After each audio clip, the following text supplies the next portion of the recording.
नमस्कार, मैं प्रिया तिवारी और आप देख रहे हैं पहाड़ समाचार। खबर रुद्रप्रयाग से है, जहां 11वें ज्योतिर्लिंग बाबा केदारनाथ में बाबा की कपाट खोलने से पहले केदारनाथ मंदिर को फूलों से सजाने की तैयारी चल रही है। बता दें कि कल 17 मई प्रातः 5 बजे केदारनाथ धाम के कपाट खुल रहे हैं, जिसको लेकर तैयारियां अंतिम मोड़ पर आ चुकी हैं। हालांकि देश में बढ़ते कोविड संक्रमण को देखते हुए प्रसिद्ध चार धाम यात्रा स्थगित कर दी गई है। स्थानीय जिलों के निवासी तक भी मंदिरों में नहीं जा सकेंगे। हालांकि अच्छी बात यह है कि देश भर के लाखों श्रद्धालु फिर भी बद्रीनाथ, केदारनाथ, यमुनोत्री और गंगोत्री धाम के दर्शन कर सकेंगे। तकनीक एवं वर्चुअल दर्शन के जरिए यह संभव किया जाएगा। देवस्थानम बोर्ड इसके लिए जरूरी तैयारी शुरू करने जा रहा है। उत्तराखंड के पर्यटन सचिव दिलीप जावलकर ने कहा है कि चार धाम के श्रद्धालुओं वर्चुअल दर्शन हेतु रूपरेखा तय की जा रही है। इससे यात्रा स्थगित होने के बावजूद श्रद्धालु बद्रीनाथ, केदारनाथ समेत चारों धाम के दर्शन कर सकेंगे।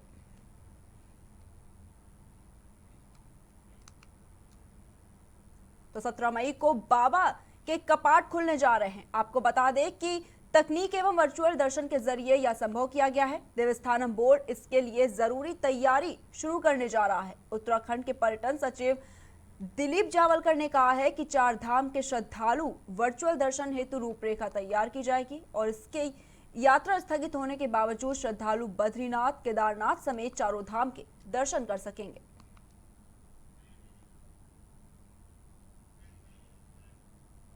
वहीं 18 मई को बैकुंठ श्री बद्रीनाथ धाम के कपाट वैदिक मंत्रोच्चारण के साथ ग्रीष्मकाल के लिए खोल दिए जाएंगे और इससे पहले आदि गुरु शंकराचार्य जी की भूमि जोशीमठ से शंकराचार्य जी की पावन गद्दी बद्री पांडुकेश्वर से रवाना हुआ। जोशीमठ के नरसिंह मंदिर के मुख्य पुजारी रावल ईश्वरी प्रसाद नंबूदरी की उपस्थिति में लक्ष्मी मंदिर में मां लक्ष्मी की विशेष पूजा अर्चना की गई और इस दौरान धर्म अधिकारी, अपर धर्माधिकारी, वेद पाठी के साथ साथ कुल पुरोहित सुशील प्रसाद सत्ती ने शंकराचार्य जी की गद्दी को रवाना करने से पहले वैदिक मंत्रोच्चारण के साथ पूजा अर्चना की और इस मौके पर बद्रीनाथ धाम के धर्माधिकारी भुवन चंद उनियाल ने बताया कि कपाट खुलने के दौरान भगवान बद्री विशाल से कोरोना संक्रमण जैसी खतरनाक बीमारी को दूर करने के लिए आह्वान किया जाएगा।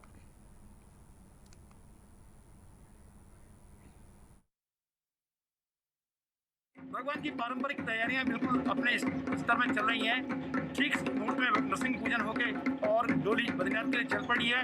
ठीक मुहूर्त में और पांडुकेश्वर और बद्रीनाथ हम पहुंच रहे हैं। भगवान के कपाट खोले जाएंगे।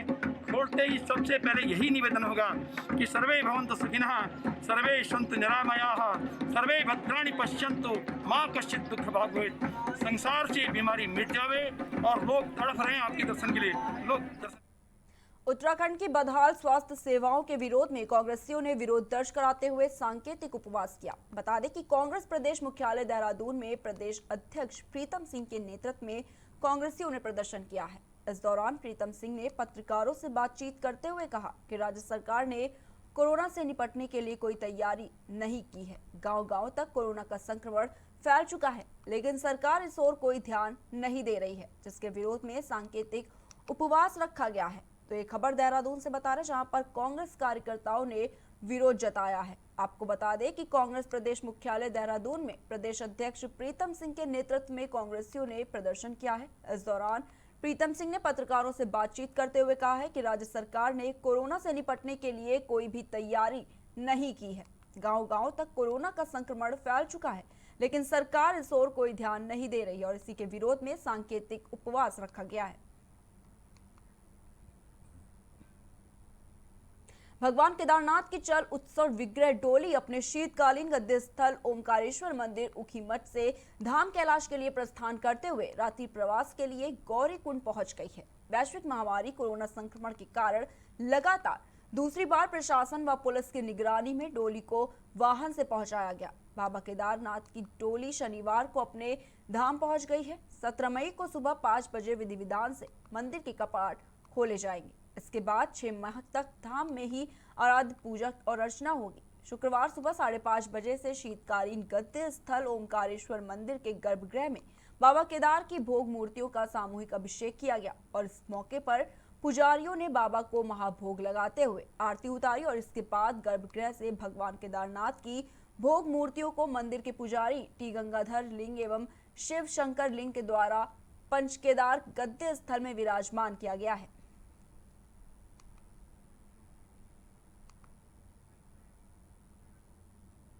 बढ़ते अगली खबर की ओर। कोरोना से हो रही मौतों के आंकड़ों को कम दर्शाने के लिए और छिपाने की कोशिश की जा रही है। हरिद्वार के डेडिकेटेड कोविड हेल्थ सेंटर में 24 अप्रैल से 12 मई के बीच कोरोना से 65 मौतों की जानकारी को स्टेट कोविड कंट्रोल रूम को नहीं दिया गया है।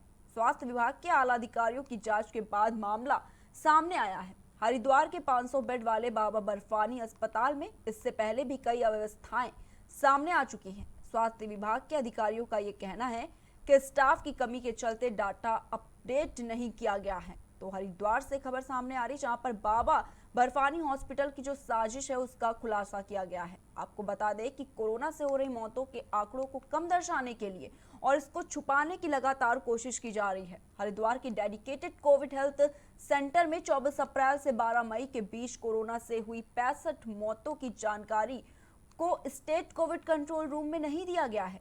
स्वास्थ्य विभाग के आला अधिकारियों की जांच के बाद यह मामला सामने आया है। हरिद्वार के 500 बेड वाले बाबा बर्फानी अस्पताल में इससे पहले भी कई अव्यवस्थाएं सामने आ चुकी हैं।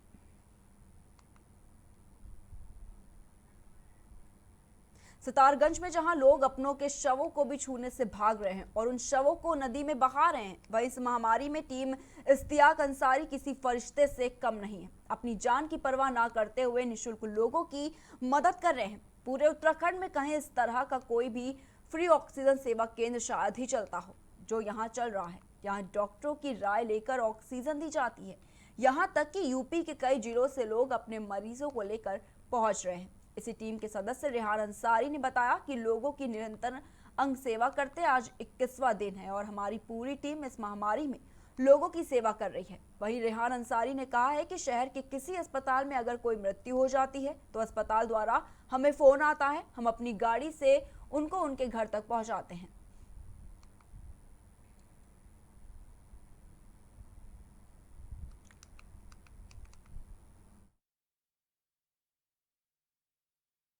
पता ही होगा सब लोग, कल ईद थी, कल खुशी का त्यौहार था, लेकिन हमारी टीम ने, इश्तियाकवादी की टीम ने, इश्तियाक अंसारी जी की, कल खुशी की त्यौहार हमने यहीं मनाया लोगों के दुखों के साथ। कोई खुशी का कोई भी ऐसा बोल शब्द हमने फेसबुक पे किसी से नहीं कहा जो हम खुशी के ला, क्योंकि अब तक लगभग हम 800 लोगों को ऑक्सीजन लगा चुके हैं और बचा चुके हैं लगभग, और कम से कम 120 लोगों को हम अपने पास से ऑक्सीजन दे।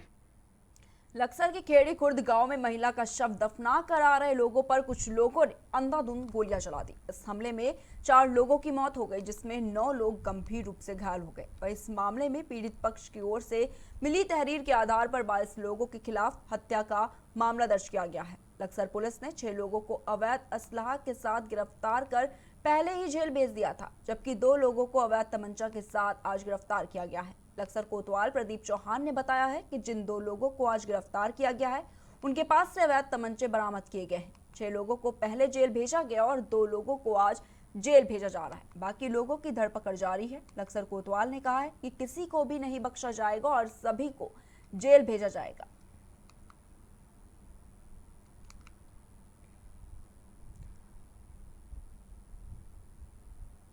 तो ये खबर लक्सर से हम आपको बता रहे हैं, जहां पर आपको बता दें कि 2 लोगों को अवैध तमंचा के साथ गिरफ्तार किया गया है। लक्सर कोतवाल प्रदीप चौहान ने यह बताया कि जिन 2 लोगों को आज गिरफ्तार किया गया उनके पास से अवैध तमंचे बरामद किए गए हैं और 6 लोगों को पहले ही जेल भेज दिया गया है। वहीं 2 लोगों को आज जेल भेजा जा रहा है। बाकी लोगों की धरपकड़ अभी जारी है। वहीं लक्सर कोतवाल ने कहा है कि किसी को भी इस मामले में बख्शा नहीं जाएगा और सभी के खिलाफ कड़ी कार्रवाई करते हुए उन्हें भी जेल भेज दिया जाएगा। खेड़ी में एक मुकदमा दर्ज हुआ था 302 का, जिसमें 6 लोग पहले गिरफ्तार कर लिए थे। इसी क्रम में आज इकरार सुनौक इंतजार और इंतजार सुनौक मनसब अली को आज गिरफ्तार किया गया है, जिसमें इकरार। लालकुआं में कोरोना का प्रकोप बढ़ने और लगातार जागरूक करने के बावजूद लोग कोरोना कर्फ्यू में नियम तोड़ने से बाज नहीं आ रहे हैं। पुलिस की चालानी कार्रवाई के आंकड़े इस बात की गवाही दे रहे हैं। वहीं कोरोना कर्फ्यू शुरू होने से अब तक पुलिस ने नियम तोड़ने वालों के चालान कर हजारों रुपए का जुर्माना वसूला है। बताते चले कि प्रदेश में कोरोना संक्रमण का दायरा बढ़ने के साथ ही वायरस से मरने वालों की संख्या लगातार बढ़ रही है। दूसरी लहर के घातक रूप को देखते हुए सरकार ने इसकी चेन ब्रेक करने के लिए 18 मई तक कोरोना कर्फ्यू घोषित किया है। कर्फ्यू में जरूरी सामान की खरीदारी के लिए कुछ घंटों की छूट दी गई है और इसके बावजूद तय समय के बाद लगातार लोग घरों से बाहर घूम रहे हैं। मामले पर पुलिस क्षेत्राधिकारी प्रमोद शाह ने बताया कि कोविड से जागरूक करते हुए लोगों से कोरोना कर्फ्यू के पालन की अपील की जा रही है और बार बार यह हिदायत के साथ बावजूद नियम तोड़ने वालों के चालान कर जुर्माना भी वसूला जा रहा है, जो आगे भी लगातार जारी रहेगा। इसके साथ ही उन्होंने कहा कि नियम तोड़ने वालों को किसी भी रूप में बख्शा नहीं जाएगा।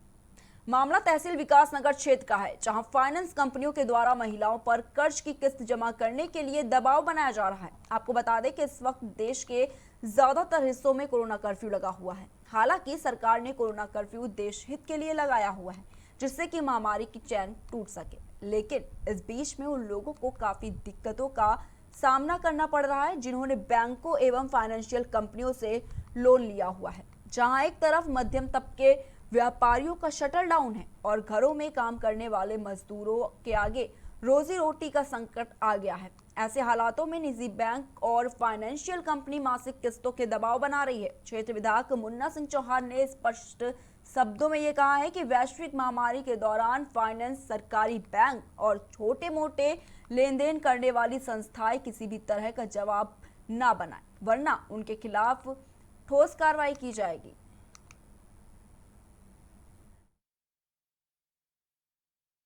समस्या ये है कि किस्त वाले किस्त मांगने आते हैं और वो ज़बरदस्ती करते हैं।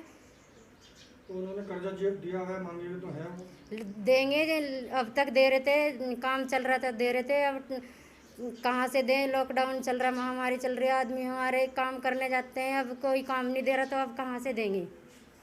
अब सरकार से यही विनती है कि हमें 4-5 महीने का टाइम दे, काम चलेगा तो हम किस्तें देंगे, इससे पहले तो हम किस्त नहीं। आप लोगों ने ये मेरी जानकारी में लाया है, गंभीर बात है। इस समय एक हेल्थ इमरजेंसी की सिचुएशन है और कोविड कर्फ्यू और तमाम सारे मेजर्स सरकार द्वारा उठाए गए संक्रमण को रोकने के लिए, इस वजह से लोगों के रोज़मर्रा के काम बहुत बुरी तरीके से प्रभावित हुए हैं। जो मज़दूर तबका, जो गरीब तबका रोज़ दिहाड़ी मजदूरी करके अपनी आजीविका चलाता है, निश्चित रूप से वो उसको काम धंधा नहीं मिल पा रहा है, कर भी नहीं पा रहे हैं।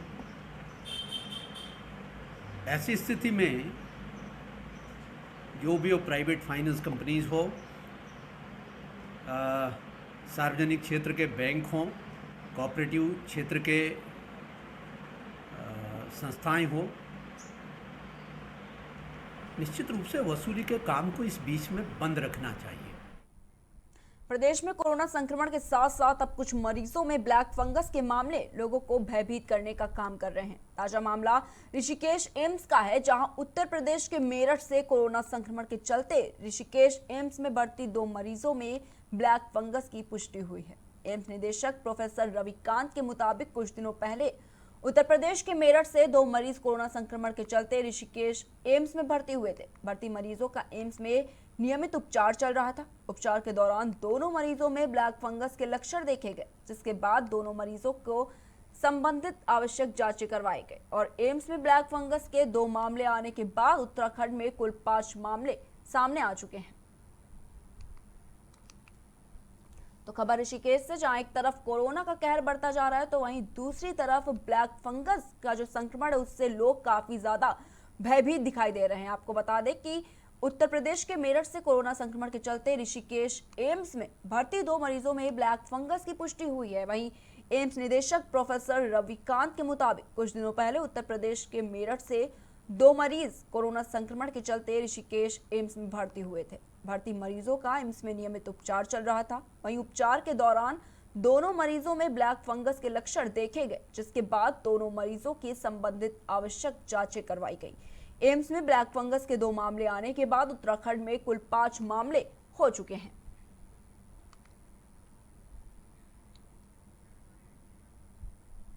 कोरोना संक्रमण के बीच भी अवैध नशा तस्करी के मामले थमने का नाम नहीं ले रहे हैं। ताजा मामला ऋषिकेश का है, जहां मनसा देवी तिराहे के पास पुलिस द्वारा चेकिंग के दौरान एक कार रोकी गई। चेकिंग के दौरान एक कार में 20 ग्राम स्मैक के साथ एक व्यक्ति को हिरासत में लिया गया है।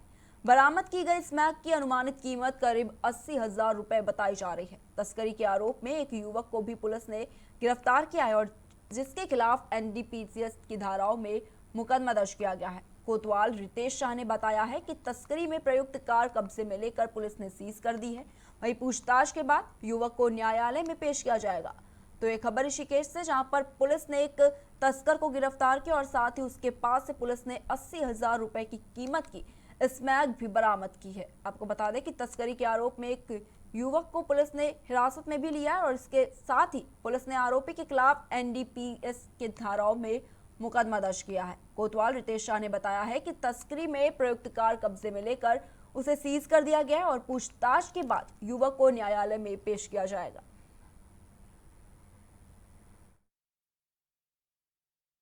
आज ऋषिकेश पुलिस द्वारा जो है मनसा देवी फाटक के पास दौरान चेकिंग स्विफ्ट डिजायर कार के अंदर से 20 ग्राम स्मैक बरामद हुई। चालक से पूछताछ पर चालक ने बताया कि यह विदेशी सैलानियों को यहाँ बेचने के लिए आता है। अब चालक को संबंधित धाराओं में गिरफ्तार कर समय। उत्तराखंड में पहाड़ी क्षेत्रों में रहने वाले कोरोना संक्रमित मरीजों के लिए बहुत बड़ी और अच्छी खबर है। दरअसल कोरोना संक्रमण के मामले मैदानी इलाकों से पहाड़ों की ओर पैर पसार रहे हैं। ऐसे में उत्तराखंड के पहाड़ी इलाकों में कोरोना संक्रमित मरीजों को उचित इलाज नहीं मिल पा रहा है। चिकित्सा क्षेत्र से जुड़े सैकड़ों युवाओं की फौज पहाड़ी इलाकों के विभिन्न क्षेत्रों में टेली मेडिसिन सुविधा देने जा रही है। जानकारी के लिए आपको बता दें कि यह प्रोजेक्ट एम्स के सीनियर रेजिडेंट डॉक्टर विनोद ने शुरू किया है, जिसमें पूरे प्रदेश में चिकित्सा क्षेत्र से जुड़े मेडिकल एवं पैरामेडिकल स्टाफ सेवा देने के लिए आगे आए हैं। वहीं आईआईटी रुड़की के इंजीनियरों की एक टीम भी प्रोजेक्ट में काम कर रही है। एम्स जैसे उत्तराखंड के करीब 60 से अधिक मेडिकल संस्थानों के युवा इस मुहिम से जुड़े हैं, जो अपनी लगातार सेवाएं दे रहे हैं।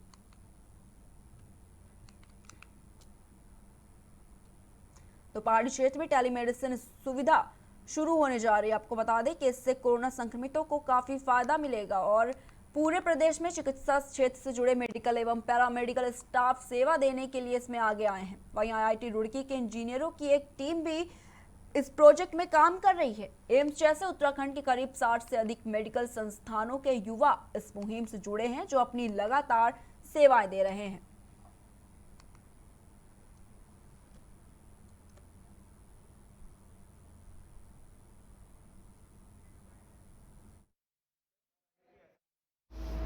कोरोना की दूसरी वेव जो आई है, जब से गांव जिसकी बात करते हैं, पहाड़ी में जो गांव है जहाँ चिकित्सा सुविधाओं का अभाव है, उन सभी को ध्यान में रखते हुए youth of medicos, national medicos organisation, ये संस्थाएं जो ऑलरेडी युवाओं के बीच में काम करती हैं, उनसे जुड़े सभी छात्रों ने ये आह्वान लिया कि उत्तराखंड के लोगों को किस तरह से सुविधाएं पहुंचाई जाएं।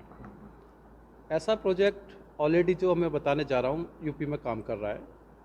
अभी जो हम लोग काम करने जा रहे हैं उसके बारे में एक ब्रीफिंग ये कि हमारे जो कोविड केयर प्रोवाइडर जिनकी बात कर रहे हैं हम लोग, टेली मेडिसिन के माध्यम से हम लोग कोविड केयर प्रोवाइडरों को तहसील और गांव स्तर तक।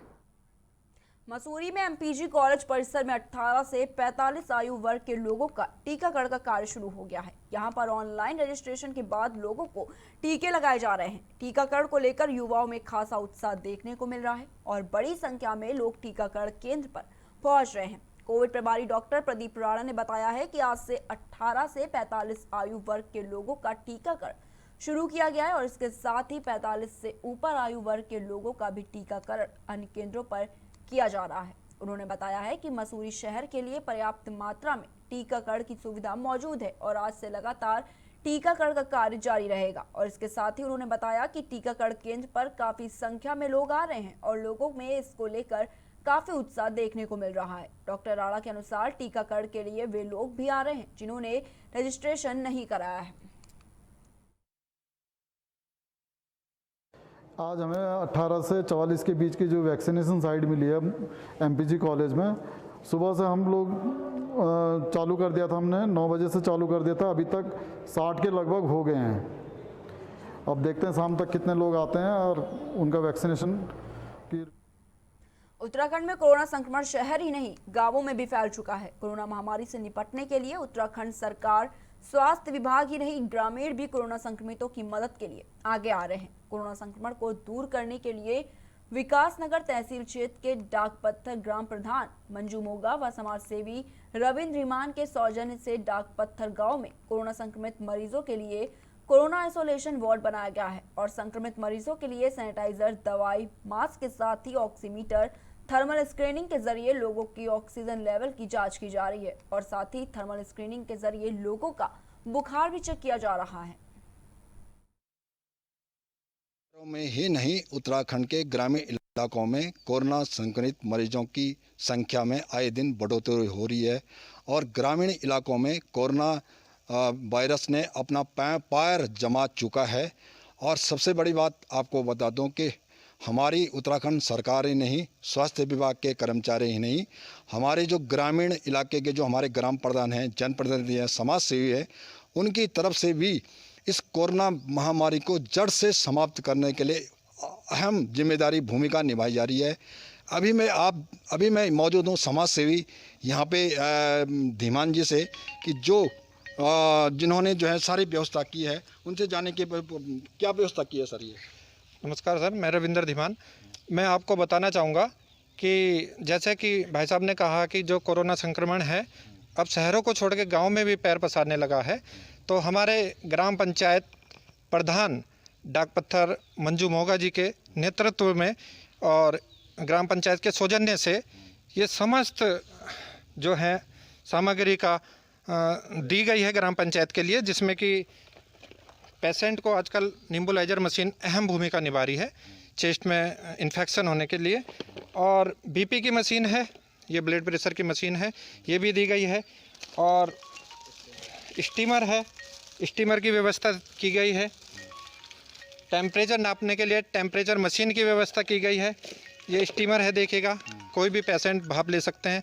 यहाँ पे मैं बताना चाहूँगा डाकपत्थर ग्राम पंचायत में प्राइमरी स्कूल में इंसुलेशन सेंटर बनाया गया है। कोई भी संक्रमित मरीज यहाँ पे आके आइसोलेट हो सकता है। ग्राम पंचायत डाकपत्थर की ओर से जो ऐसा है, जो जैसे किसी परिवार में संक्रमण हो जाता है और एक ही परिवार में 4-5 व्यक्तियों की संख्या होती है तो संक्रमण फैलने का बहुत ज़्यादा भय रहता है। उसके दृष्टिगत प्राथमिक विद्यालय डाकपत्थर में विगत 8 दिनों से ये आइसोलेशन सेंटर बनाया गया है, जो आप देख सकते हैं, जिसमें 3 परिवार, जिसमें से एक परिवार के 3 सदस्य उधर बैठे हुए हैं अलग, और जो संक्रमित मरीज़ है वो अंदर हैं और 2 मरीज़ इस वार्ड के अंदर हैं। तो वर्तमान में एक वार्ड में मात्र 2 मरीज़ ही रखे जा रहे हैं, जिनकी दूरी लगभग 10 से 12 फीट की मध्य रखी गई है। एवं यहाँ पे टॉयलेट, बाथरूम की व्यवस्था है, पानी की व्यवस्था है, रात में खाने आने की व्यवस्था उनके घर द्वारा स्वयं ही कर दी जाती है, उनके परिजनों द्वारा।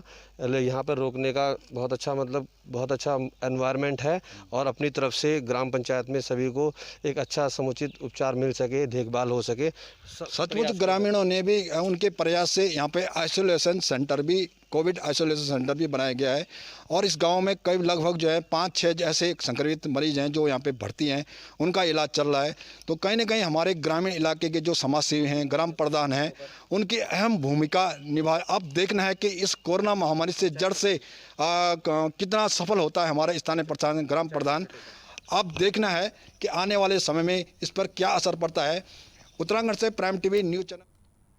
तो फिलहाल के लिए इतना ही। स्वस्थ रहें, सतर्क रहें और देखते रहें प्राइम टीवी।